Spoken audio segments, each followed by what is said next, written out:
Yo-yo and welcome back to the Lindy channel.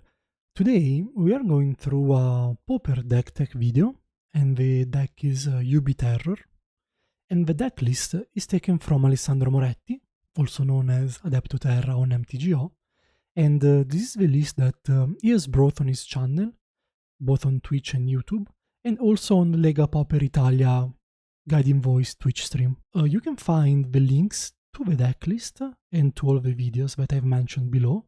And of course, I also invite you to follow Maestro Moretti on Twitch, YouTube, and Twitter if you like quality Pauper content.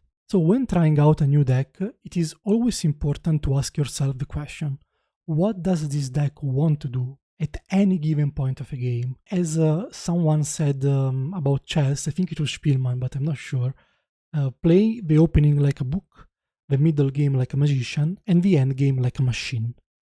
And this is extremely true for a deck like UB Terror, as it is a deck that most likely will see each of these three phases, although it aims to barely touch the end game by having an aggressive game plan. Much like a chess game, you need to have a solid opening consisting of secure land drops, interactions, and top deck manipulations, hence the cantrips to fill your graveyard or to dig for threats interactions. You need to have a creative mid-game, whereby creative I mean you need to use most of your Magic player skill to know when to counter, when to tap out for, I don't know, a deep analysis, and then you need to have a textbook endgame. In this case, the endgame, it's pretty straightforward, as you'll be attacking with your serpents while controlling the board with both counterspells and interaction. It is important to understand that this deck is very meta dependent, because all in all, this is a fair deck. Your deck does not have many ways to win regardless of what your opponent does. You don't have a combo, you don't have evasive creatures, you don't play Rights or High Tide, those broken cards that makes ton of mana, and your creatures aren't extremely strong. Okay, maybe Tolerant Terror can be said to be the exception. It's true that you have a great aggro plan followed by a control plan, but you need to respect your opponent's deck. And this is why it can be said that this deck is kind of meta-dependent. But here comes the big question. What are the differences between Mono Blue Terror and UB Terror, Dimir Terror? Well, despite what one can say, the strongest game plan remains the same. So, dropping your big serpents as early as possible and then controlling the board with counterspell, or in case of Dimir, removal also. And the main difference is that Mono Blue does not have removal.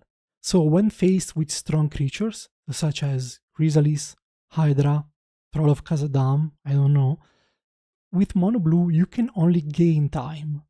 So you can tap the creature or you can bounce it, hence the tempo play. So you use Sleep of a Dead, you use Boomerang, but sooner or later you will have to face the threat. Mono Blue spends time and resources to deal with the board, not permanently, while trying to be fast with Flip Delvers, for example. Dimir Terror has Snuff Out and Cast Down, which are very good interactions, especially in a format dominated by Chrysalis. So right now, Dimir seems to be better positioned in the current meta because indeed of its good interactions, so Snuff Out, Cast Down, and also Unexpected Fangs, being very strong versus aggressive burn decks, as Mono Blue has no life gain. Moving on to the deck, we can start by taking a look at our cantrips in this column. So you have 4 Brainstorm, you have 3 Mental Notes, you have 3 Ponder, and 4 Thought Scour. So cantrips are basically the engine of this deck. Cantrip together with card selections allow you to play only the best interactions and the best threats, as it is pretty easy to manipulate your top deck to find the right answer or the right threat. On top of that, we have Brainstorm and Ponder that combo pretty well with your Mental Notes and your Thought Scours. For example, you can throw a Brainstorm, and if you're flooded, you can put 2 lands on top, and then mill them with Mental Note or Thought Scour. Or say you need to fill up your graveyard pretty quickly, then you're gonna put, I don't know, on top maybe a redundant Thought Scour and a Deep Analysis, that would be ideal. And then you're going to mill them, and you spent 1 blue mana for Brainstorm, 1 mana for Thought Scour. So for only 2 blue mana, you put technically 1, 2, 3, 4 instant or sorceries in your graveyard. So you're discounting your serpents by 4 mana, which is pretty impressive. Together with Cantrips as somehow your card advantage engine, even though you're not playing any dispute, you have Lorien Revealed, which can be actually considered a de facto cantrip that only gets a land. So this allows us to play as little as 16 lands, all fetchable with Lorien. As Lorien, it is very good in early game to fetch for the color, but of course Lorien is also very good in the late game because it draws you 3 cards. Who doesn't like that? Then we have 3 copies of Deep Analysis, and the reason why Adepto plays 3 copies is mainly because Refurbished Familiar is a card in the current meta. It is very, very strong. It is a real issue for the deck in this format, so it's great to have something to discard to it if we can't counterspell it. Moving to the interactions, we have the counterspells and we have the black interactions. So counterspells, of course you play 4 counterspell because it's a very versatile card. You play 1 Dispel. It is very good in mid-range matchups, so against Chrysalis decks. Maybe you can counter their cast down, or you can counter their draw 2 dispute effects. Spell Pierce, very good against Mono Red, against Madness, less good against Chrysalis decks for the simple reason that they most likely always have those 2 extra mana to pay for it. I said here is where things start to get interesting, because if you look at the board interactions, they're all black, of course. So you have 4 Snuff Out. Okay, this is basically like the Force of Will of Pauper. It's extremely good. It enables our tempo strategy because we use life points as a resource instead of mana. And in order to use the life points, we have 2 copies of Unexpected Fangs, which also functions almost as an auto-win, at least in G1 against burn decks. And 1 copy of Cast Down to have that extra interaction. And it's very interesting how this Cast Down entered this list. Alessandro Moretti explains it very well when he talks about creatures, so we are getting there. As I said at the beginning, if you take out these cards, okay, and forget about the 2 anglers, because one of these could be a serpent and then you'll just have 1 other angler, maybe you can just play with 8 creatures. But if you look at this deck, this is basically a mono blue deck. Splash in black, only for these interactions. And that's why in the intro we said that Mono Blue and Dimir are very, very similar decks. And that's why at least this version of Dimir, it is a tempo version. It somehow, like, it's not a control like the deck, the UB Terror deck with the Snackers. You want to have an aggressive game plan. And finally, we're going to talk about our creatures, our threats. So, for Tolarian Terror, and this is the best creature in your deck. It often comes down for just 1 mana, and it has Ward 2, which for some decks, especially, I don't know, Mono Red or any list relying on red removal, functions almost like Hexproof. Then we have 3 copies of Cryptic Serpent, which is a weaker version of Tolarian Terror. It costs at least 2 mana. In the extra power, 6 instead of 5, it just doesn't make that much of a difference. As I anticipated before, why are we only playing 3 Cryptic Serpents? Well, Adepto Terra explains this in great detail. Basically consulted with another great Italian player, Giorgio Venditti, also known as Giorgio Combo, linked to his channel below. And what basically they came up with is that as this version of the deck tries to play at a slower tempo compared to Mono Blue, it makes sense to cut 1 Serpent to put an extra interaction. And that extra interaction is Cast Down. Then we have 2 copies of Gurmag Angler, and this is by far your worst creature. It has Delve, which is very strong, but it eats into your own graveyard. It has some upsides as well. For example, it can't be killed by Snuff Out, and it dodges Pyroblast. Now, about the mana base. We are playing 16 lands, and plus 4 Lorien Revealed. This, according to Adepto Terra, is the ideal number, because dropping down to 15 would feel probably too risky. We need to play at least 5 tap lands, because we need black mana for Snuff Out and to cast the Angler. Especially because we are not playing any swamp in the deck, which means that all our lands are fetchable with Lorien. And now for the sideboard. Post-sideboard, this deck has pretty fair matchup against the top tier meta decks, thanks to its cheap answers such as Steel Sabotage, Annul, and Hydroblast. So Annul and Steel Sabotage are very good against, of course, Affinity, but also Jund Wildfire, especially Steel Sabotage because it can bounce an artifact to its owner hand, which means that in response to a Wildfire you can bounce the artifact land. Hydroblast is obviously very strong against red decks, and I suggest to play 4 copies of Hydroblast instead of a Blue Elemental Blast. This is because with Mystic it works a little bit better. 1 extra copy of Cast Down in the sideboard to bring the total number of removal to 6 post-sideboard. Murmuring Mystic is a very strong option against Mono Blue Fairies, which can be a tough matchup. 2 copies are included since it is also good in the mirror, both against Mono Blue and Dimir variants, as it provides inevitability and generates evasive threats. It is also very solid against White Weenie and, I don't know, maybe Black Sacrifice. Finally, we have Neil Spellbomb, a card that has to be included because the current meta is pretty much full of graveyard-based decks like Dredge or Spy Combo, and those matchups are generally unfavorable, as we are not even playing 1 Bojuka Bog in main. So it is okay to play 2 Spellbombs while trying to put pressure. Now for cards that didn't make the cut. First of all, we have Consider. And why Consider is not in the deck? Well, as Adepto Terra says, Consider is pretty weak compared to Brainstorm and Ponder. And while of course it is instant speed, but UB Terror is a deck that wants to use its mana efficiently every turn, and you won't always be in a position to hold up 1 mana just to cast it. Remember that this deck often needs to fetch for a tap land as well, with Lorien, as early as turn 1, so you might not have time to cast Consider, so the upside simply does not justify the slot in this shell.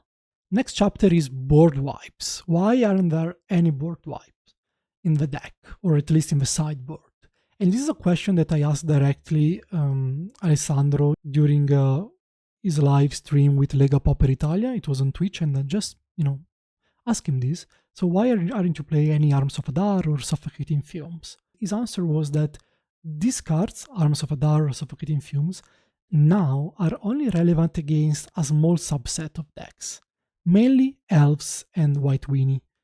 And both matchups are already horrible. Like against Elves, it's fair to say that we can't realistically win the matchup, as we don't have enough interaction to stop their board. They float the board with blockers, even if we manage. Maybe they play Well-Wisher, so maybe before we can actually start attacking, they already up to 40 life points, and then our race basically gets nullified while they can rebuild.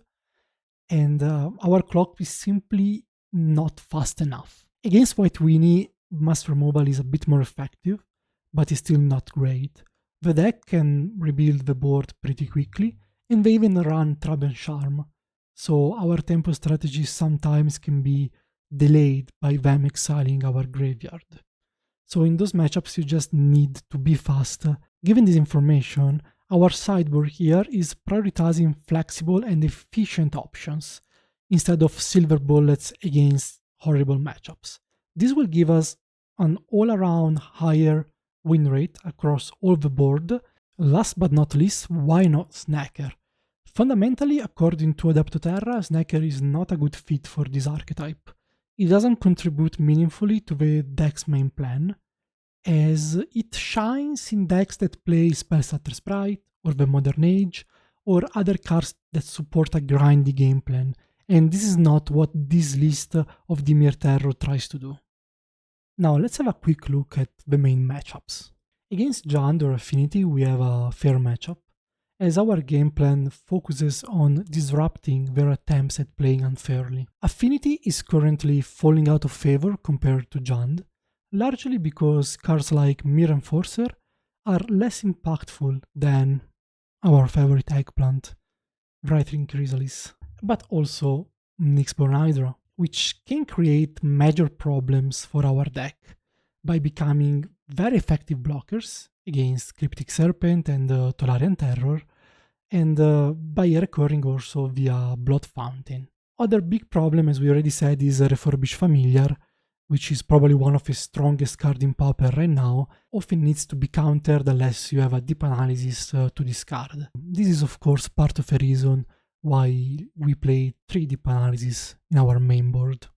Against Madness or Mono Red, we pivot towards a more control-oriented strategy. As already said, an unexpected Fangs in game 1 can often represent an auto-win if played early on a large creature like Terror, and after sideboarding Hydroblast gives us ample interaction to control the game efficiently. Also Spell Pierce is pretty good in this matchup. Fairies. It's not a favorable matchup. Snuff Out on the first fairy can swing the early turns, and it can prevent them from going Fairy Ninja, Fairy, and so on and so forth. Post sideboard, probably resolving a Murmuring Mystic is one of our best options.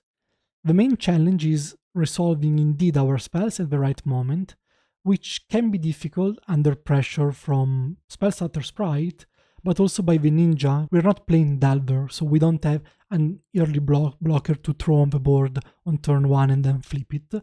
Our creatures usually come down later in the game.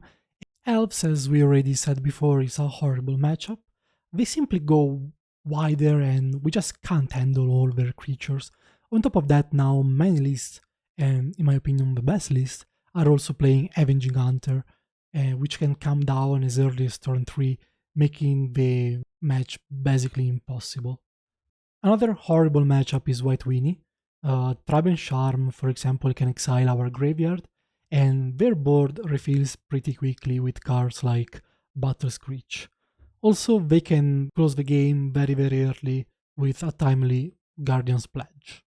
Mono Blue Terror can be said to be a favorable matchup. So we already talked a lot about how both decks share a similar strategy, but we have access to Removal and to Fangs, which give us a significant edge. The only real threat is a early flipped Delver, so if you don't have a Snuff Out ready, this can be quite problematic to deal with. The mirror with decks playing Snackers can be challenging, especially because Snacker is a recursive threat, a recursive blocker, and we have a more aggressive start, but sometimes they can play very weird cards both in main deck and in sideboard, such as Monarch, which can become really problematic. Versus control decks like Jeskai Ephemerate or Tron, we can say that we have a good matchup. Our fast starts are very difficult for them to handle, and post-sideboard we gain access to even more interaction, which improves the matchup a lot. All in all, Dimir Terror is a strong and well-positioned deck in the current meta. It rewards experience and demands a skilled pilot to navigate its decisions, especially across longer matchups and sideboard games. But it is a deck that I think it is worth playing, and I really love this list. I love the fact that we are dropping the Snackers to have a more aggressive plan. As a reminder, you'll find the links to the deck list, as well as to Adepto Terra social, down in the description if you want to dive deeper or explore related content. Coming back to us, let me know if you like this format. I might be planning to do more deck tech videos, especially Pauper deck techs. If you found this video helpful, consider liking the video and subscribing to the channel. It costs nothing and it means a lot to me. So thanks for watching and see you next time. Yo-yo!